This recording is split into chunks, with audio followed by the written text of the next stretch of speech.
আমার মানে হচ্ছে আমার এই ফ্যামিলির মধ্যে যে আমি এই যে পড়াশোনা করছি, হ্যাঁ, এই যে টিকটকার একটা চুল কালার করতাম, এটা করতাম সেটা করতাম, আমি কিন্তু অশিক্ষিত হয়ে থাকতাম, অথবা আমি কোনো কর্মচারীকে বিয়ে করছি না, রিক্সা চালাতাম, আমাকে জোর করে আমার এই যে আপন বোন, আমার মার পেটের বোন, এই যে এই বোনটি আমাকে লেখাপড়া করাতো।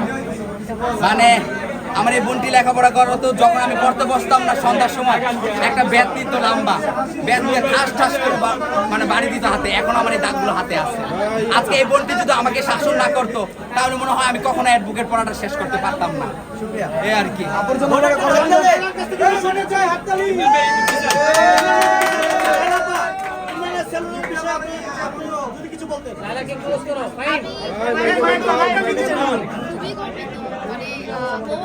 সব মানুষের জন্য এক্সাম্পল হয়ে থাকবে যে নিজের চেষ্টায় যে নিজেকে প্রতিষ্ঠিত করা যায়, কারো উপর নির্ভরশীল না হয়ে। এবং এটা একটা মানে পুরুষের পরিচয়, তা পুরুষের পরিচয় না, সে পুরুষের পরিচয় দিয়েছে। এবং তাকে আমি সবসময় দোয়া করি, সবসময় অভিনন্দন জানাই, তার সমস্ত ভালো কাজে সে আমাকে সব সময় সারা জীবন পাশে থাকছে। এখন মাকে বোঝাও যে আন্টি আমার কথা, আন্টি আপনার ছেলেটা অনেক ভালো আছে।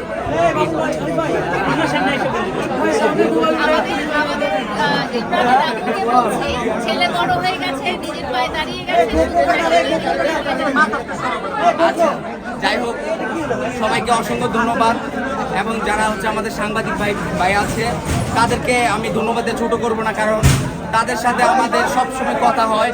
যদি আমি বিরুদ্ধে, বিশেষ করে যেই সাংবাদিক ভাইগুলো আছে ওনারা আমাকে এত শাসন করে বলার বাহিরে, আমার যদি একটা ভুল হয়, ইমরান তোর এই ভিডিওটা ভুল হয়েছে, তোর ফিউচার প্ল্যানে কিন্তু ব্যাড ইফেক্ট আসতে পারে, এখন ডিলিট কর।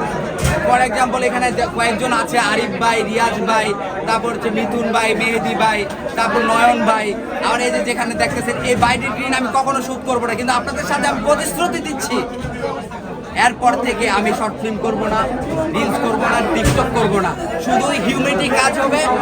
মাসে চারটার মধ্যে আমার চ্যানেলে যত টাকা ইনকাম হবে তার থেকে কিছু অংশ, এটা বলুন না যে সব দিয়ে দিব, কারণ নিজে বাচ্চা থাকে ভাই, তখন হচ্ছে মানুষকে হেল্প করবো, কিছু অংশ মানুষের কর্মের ব্যবস্থা করে দিব। এটা আপনারা সবাই দোয়া করবেন।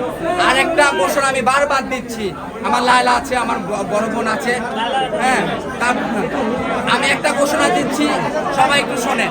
ঘোষণাটা হচ্ছে, অনেক সেলুন দিয়েছে লাক্সারিয়াস ভাবে, কিন্তু ওই সকল মানুষদেরকে আমরা কখনো ছোট করবো না, কারণ তারা সব সময় শুভ কাজে, যে কোনো কাজ হোক না কেন ওই মানুষগুলোর প্রয়োজন হয়।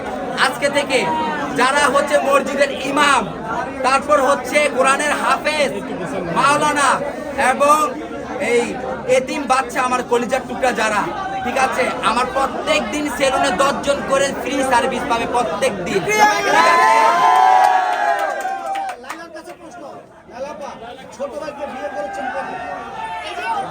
বার্তা দিলাম, বললাম যে তাড়াতাড়ি, এখনো ছেলে প্রতিষ্ঠিত হয়ে গেছে, নিজ পায়ে দাঁড়িয়ে গেছে, তাড়াতাড়ি বিয়ে দিয়ে দেয়। যেহেতু পাশে বোন আছে, বোনকে কিছু বলবেন? এই যে বোনকে বলে মানে থ্যাঙ্কস বলার, ওনাদের কাছে আমি এখনো ছোট, ঠিক আছে। যাই হোক, আমি অনেক বিশ্বাস, আস্থায় এবং সততা ও সাহস নিয়ে এই বিজনেসটায় নেমেছি। আমি বিশ্বাস করেন, আমি প্রত্যেকটা মানুষকে বলছি যে আমি পারবো, কিন্তু কেউ আমার পাশে ছিল না, অনেক মানুষ ছিল। তাই আপনারা আমাকে সাপোর্ট করবেন, ভালোবাসা দিবেন, আমার সেলুনে আসবেন। সবাই ভালো থাকবেন, আল্লাহ হাফেজ।